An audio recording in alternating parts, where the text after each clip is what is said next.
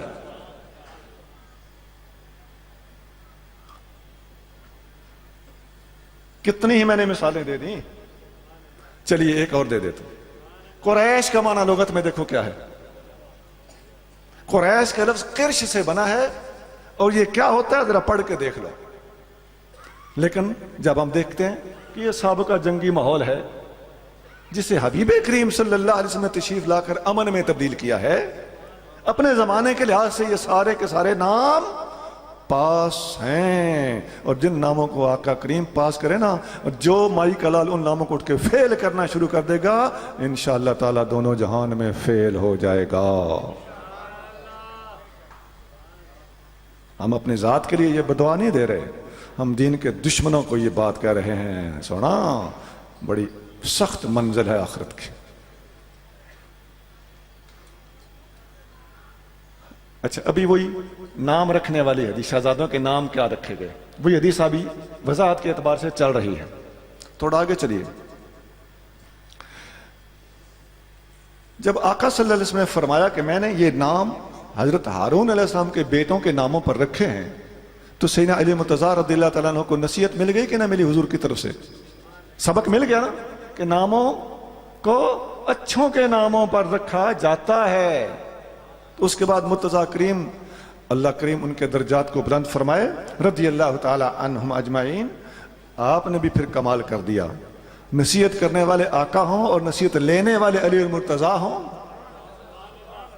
اس کے بعد پھر آپ نے بھی ایسے کسی نام کا سوچا بھی نہیں. جتنے شہزادے پیدا ہوئے، کسی کا نام ابو بکر رکھا، کسی کا نام عمر رکھا، کسی کا نام علی رکھا، عثمان رکھا.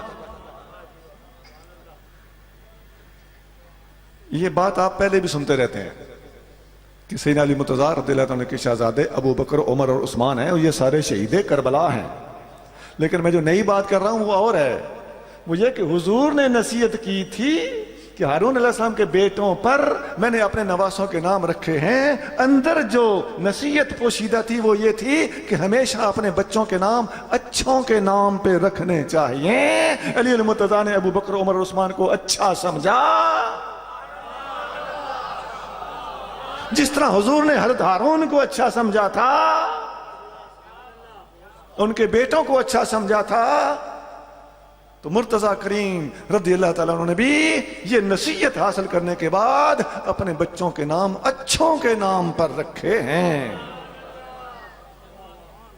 سنا، برائے مہربانی غصہ نہ کر. فقیر کا معاملہ کافی سارا جدا ہے. ہم بات علمی کرتے ہیں، ہماری بات کا جواب علمی طور پر نہ ہو تو صرف گرم جوشی دکھا دینے والا قیامت کے دن کی تیاری کر لے.